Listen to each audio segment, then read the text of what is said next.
professors in our Masters of Public Health program. I'm also one of the program coordinators, so many of you have been interacting with me through email, or you may have attended some of our informational sessions.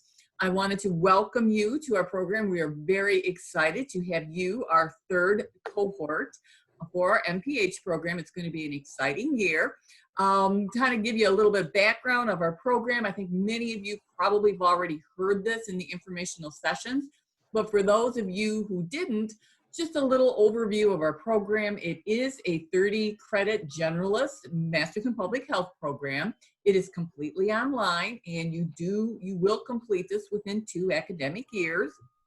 You will take 2 courses per semester. Those are 3-credit courses. This semester, I believe most of you, if not all of you, have already registered, is for HS 500, which is Introduction to Public Health, and HS 590, which is the Quantitative Applications in Public Health. What you may or may not have come across is the fact that we no longer require the Math 532, which is the biostatistics course.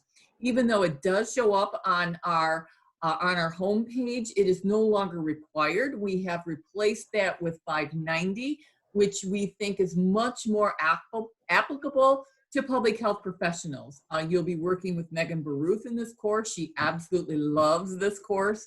This is really her favorite aspect of public health. And really, you're going to be working with SPSS.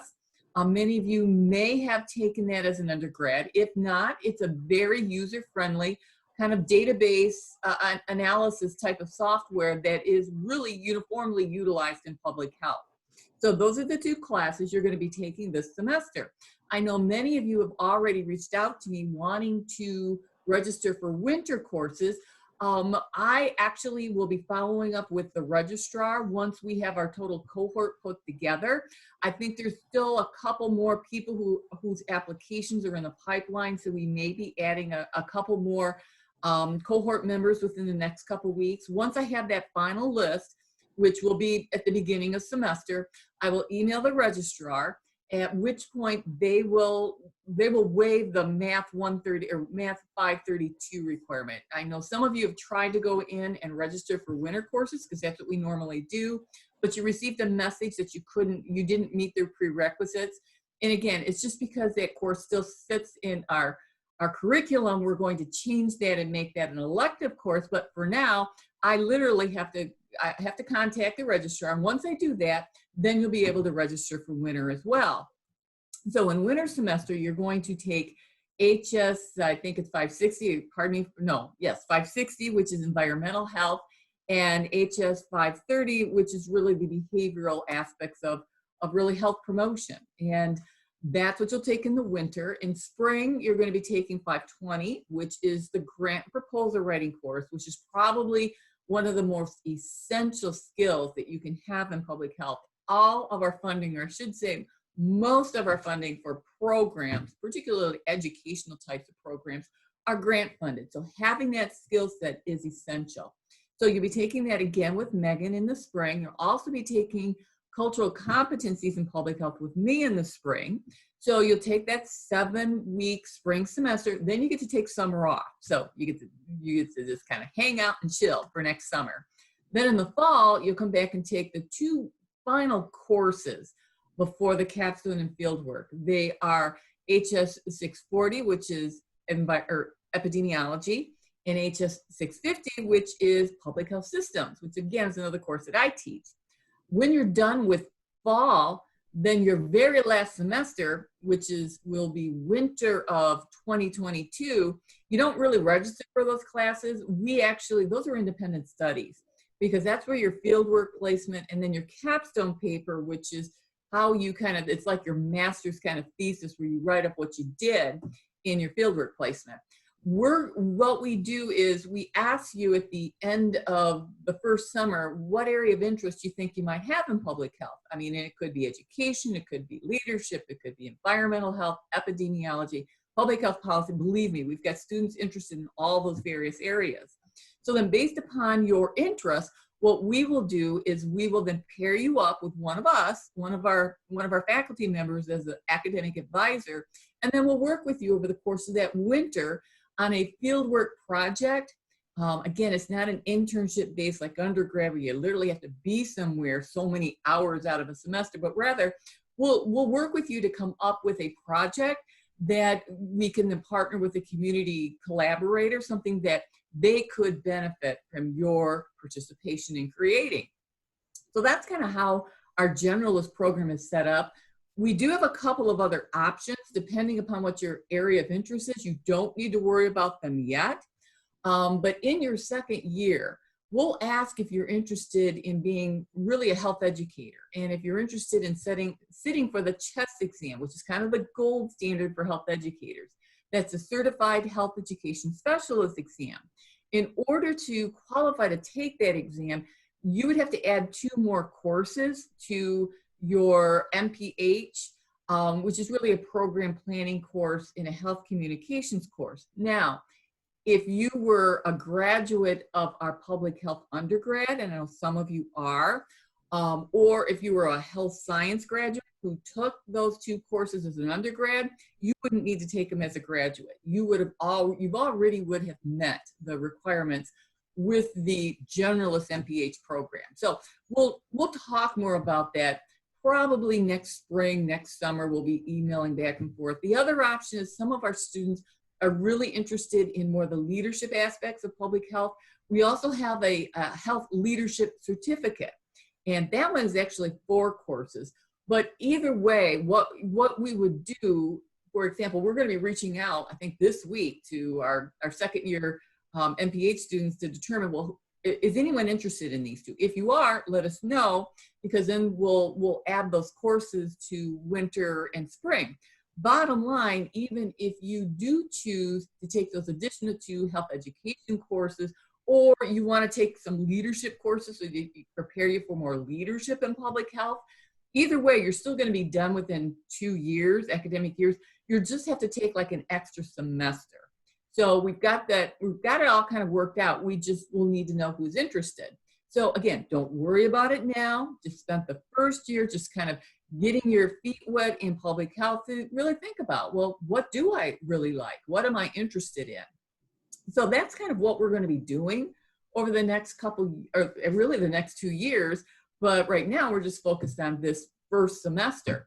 I think that's kind of my spiel. I can go on for hours. I'm going to turn it back to Hannah, who has some specific questions that she would like to ask, knowing that these are the questions that normally come up in a normal circumstance where we have this nice dinner together, and that's where we introduce each other. But unfortunately, COVID this year, we can't do it. So we're doing it virtually. So Hannah, what are some of the questions that you would like to ask?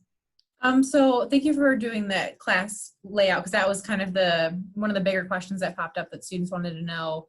What classes do I need to take and when? But then they also are curious, so how are classes going to be taught? I know you're in a good spot because you were functioning the same you were before COVID. Right. So, yeah, but how are classes taught? Yeah, actually nothing's really changed with COVID other than kind of our projects and our field work that we had to work around it. It all turned out okay. But our MPH program's online anyway. So unlike a lot of the undergraduate programs where, yeah, we had this mad dash, winter semester putting everything from face-to-face to online, we've always taught online. So our core shells are all set up, and we use Canvas. And professors are a little bit different. It just kind of depends on the course. But we usually set up either weekly modules. Some professors set up like 2-week modules. And in those modules, we'll say, which chapters of the text to read. We'll also include articles, reports, data sets. Again, it depends on the courses. We do embed a lot of video. And this is something we always did even before. I think COVID really has made it even more interesting because there's so much out there. I mean, there's PBS videos, there's TED Talks. I use a lot of TED Talks, and it really adds a really interesting dimension. So everything's all embedded into our course shells. So really you just kind of follow along either weekly or every 2 weeks. Some professors work in 2-week blocks. I like to work in weekly blocks. So it's all set up in our modules. So if you've taken any undergraduate online courses with any of us, I know I teach a lot of undergraduate courses. It's set up the same way we do in the graduate. So it's very easy to keep up and know what's due when. We try to be very specific in our explanations, knowing that we're working in a virtual environment. Now, that said, we all use Echo 360, and that's a mechanism by which we can, we can record courses. And I'm in some classes that I actually have taught face-to-face, I actually live record. Otherwise, when we're working online, we kind of pre-record, whether we pre-record what we would say in class, or more likely kind of walking through what we're working on for the week, maybe giving some more ideas and examples and explanations for assignments or discussion boards or papers. We recognize when we're doing Echo 360s, there's a limit to how long people are able to watch before it's like, okay, they start dwindling off. So we're mindful of that. So we don't want to waste your time. But between the Echo 360s, the fact that, well, normally we're on campus and you can always find us. However, now since we're working virtually, and we've actually gotten quite good at this, we're setting up office hours virtually. Some people use Zoom. I like to use Teams. And that will provide you with all that information. So we'll still have office hours the way we always had office hours. Instead of just coming by our office during a particular time period, you email us and we'll actually schedule an appointment and we'll meet like this. Megan, for the 590, that's the quantitative applications. She has for the last 2 years actually done tutoring sessions. It's not because it's so hard. It's just that it really helps to be able to, sometimes students, they want to come in and actually work through the SPSS data sets with her. So for the last 2 years, she kind of did that face-to-face in some evenings that we set aside. She's still going to do that, but instead of face-to-face, she's going to do it with live Zoom. She actually used a lot of live Zoom for her undergraduate courses over the course of last winter when we transitioned to online. So she's very proficient at it. So whether we have tutoring sessions or whether we have office hours, we are still as available now virtually as we were when we're face-to-face. So always feel free. We're here to provide you with guidance, career kind of opportunities. We have a hot job of the week that we put in all of, or at least Megan and I put in our course shelves. We're always pushing forth, okay, so here's some good jobs out there. Here's some good jobs. And quite frankly, a lot of our students were able to really get some of these really good jobs, whether they were in hospitals or public health departments or nonprofit agencies, professional groups. We have one student I think is working for the CDC. So people are getting jobs in public health while they're actually in the program. So we try to funnel all of those out to you. So I don't know, I'll talk forever. So Hannah, I'll turn it back to you. I think I answered that question. Yeah, and you started talking about employment, which is another question that students had is, employment opportunities after graduation, but it sounds like they're also getting employed before graduation. Yeah, it's interesting thing with COVID. I think it has made known to everyone, what we've known for years and years, that we can no longer break away healthcare over here. What we think of as healthcare and treating people when they're sick, and public health over here is how do we prevent illness and disease. So we're really seeing a merging of that. And I think a lot of our social issues, a lot of the disparities and the racial inequities and the high rates of COVID infections and deaths in minority populations is front and center, what we've known for decades. And now it's really interesting because it can no longer be ignored. And so we're seeing public health raise in the awareness of not just governments and hospitals and providers, but really society as a whole. So that's why you're seeing so many more opportunities across the spectrum. I know epidemiology obviously is getting a lot of airplay now because of COVID, but epidemiology is a study in the statistical analysis of disease. Yes, it's infectious disease, but it's also chronic disease. And when we look at people who succumb to COVID, quite often what we're finding is there's a lot of comorbidities: obesity, diabetes, cardiovascular disease, COPD, all of these conditions that we're focusing on as health educators, health policymakers, health leaders, in addition to the epidemiology aspect of it. So there is a broad perspective of really careers. It just depends on what your area of interest is. Is it really health education? Is it environmental health, which in Michigan is really big when we think of the Flint water crisis. Again, environmental health key there. Public policy. I know a number of our MPH students actually come from undergraduate degrees in communication, sociology, political science. So a lot of our poli-sci undergrads who graduate from our MPH program really try to pursue those opportunities in, whether it's in legislature or public health policy or agency level. So there's a kind of a broad perspective. When we do our hot jobs of the week, we try to provide ideas, not all just health educators. Granted, there are probably more health educator positions out there than epidemiologists, just because the need is so much greater.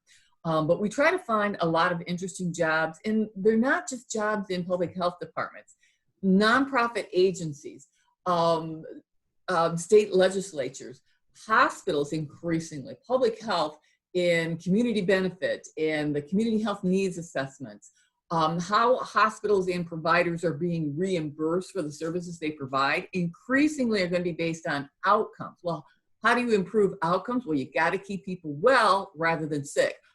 So who can step in and help fill that void? Public health. So we have students, we actually have a number of students. I think a couple of students work for Mid-Michigan Health, a couple work for McLaren, Covenant, number of students who are applying for jobs in some of the local public health agencies, not just here, but there's a student in Calhoun County. A lot of people, here's really interesting, work in health insurance from a population health perspective in health insurance. I have, I think, 2 or 3 students that were working on their capstones who actually work in the health insurance business in Southeast Michigan. So when we think in terms of, well, where do we find jobs? It's everywhere. It's not just you can only work in a public health department. That's just the tip of the iceberg. Many more people work outside of that purview. And so that's really what we're trying to do, is give people ideas, exposure to, well, what is public health and where can you actually practice it? Because increasingly, and COVID is making this even more so, it is growing by leaps and bounds and will continue. Even before COVID, the growth rate of health educators and epidemiologists and emergency management, public health managers and specialists were, something like 11, 13, 18% growth rate over the next 5 years compared to all professions and occupations, which was actually down around 7%. So it was growing even before COVID. COVID just makes it even more so going forward. So great time to be entering into the public health field. Awesome. It's a good time, right? Like that's important. So I guess who would you identify as a resource within the program? Okay. Actually, I'm a primary resource. Many of you, if you've gone through our programs, I'm kind of the keeper of the degree audits. I advise a lot of students. Megan Baruth advises a lot of students. Maureen Muchimba, Rebecca Schlop, all of us are members of our health science department. We teach public health.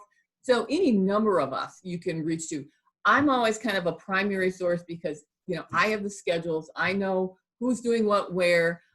We do have some students that, because they are so busy in their work, we have a lot of people who actually work in healthcare or work in public health, which, are really, they're getting slammed. A lot of our students are working a lot of overtime because they work in healthcare and COVID just increased their workload. So we do have some students who if they want to take one course per semester, usually, kind of reach out to me, reach out to Megan, and between the two of us, we can kind of figure out how we can work around your schedule. You might not need it right now, but particularly when we get into our fieldwork and our capstone, the College of Health and Human Services, we have our own research librarian, Scott Mellendorf, and we actually embed his information in our course shell.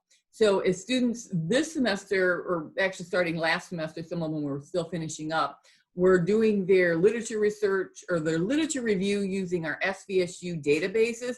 They were reaching out to him and he was kind of helping us. So that's probably one of our best resources. We actually, our Saginaw library databases, we have a number of databases that we utilize in public health. So that is a huge resource. But again, you know, us as professors are probably going to be your greatest resource because we work in the community. We have community collaborators that we've been working with for years and years. We kind of know where the jobs are, and we get a lot of job notices, whether they come from or the exercise science part of the world. Genesee County, I usually get kind of their job postings because one of their directors of public health actually used to teach in our school at the undergraduate level. So we have a lot of ways. So please, you know, you have our email addresses. As you kind of proceed forward, always feel free to contact us.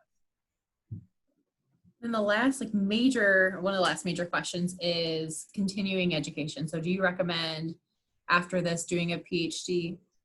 Yeah, that's an interesting question. It depends on what you want to do. If you want to be an epidemiologist, if you want to do research, if you really, that is something that you're really interested in, you might consider getting a PhD. Actually, one of our students who is graduating, she was in our first cohort, she actually is going to proceed forward to go on to get her PhD. Her undergraduate degree was in biology. She's taught at SVSU in the biology department. She taught our infectious epidemiology course in her undergrad this year, because that's just really, you know, and as she was going through, she really was just, you know, really decided that's the route she wanted to go. She wanted to teach because she was teaching. She's taught for a number of years as an adjunct, and she wants to teach. And if you want to teach at the graduate level, you've got to have a doctorate. So it's not really there for everyone. She is kind of exceptional. Her writing, you will see, I use some of her examples of her, for example, in our 650, which is public policy paper, she wrote a really cool paper. And I kind of use it as an example. So it just kind of depends on what your interest is. If you want to, you know, be a health educator, if you want to be the public health director of a public health department, probably all you'll need is your MPH. If you look at I'm thinking of the Saginaw County health director. She has an MPH. She taught in our undergraduate course.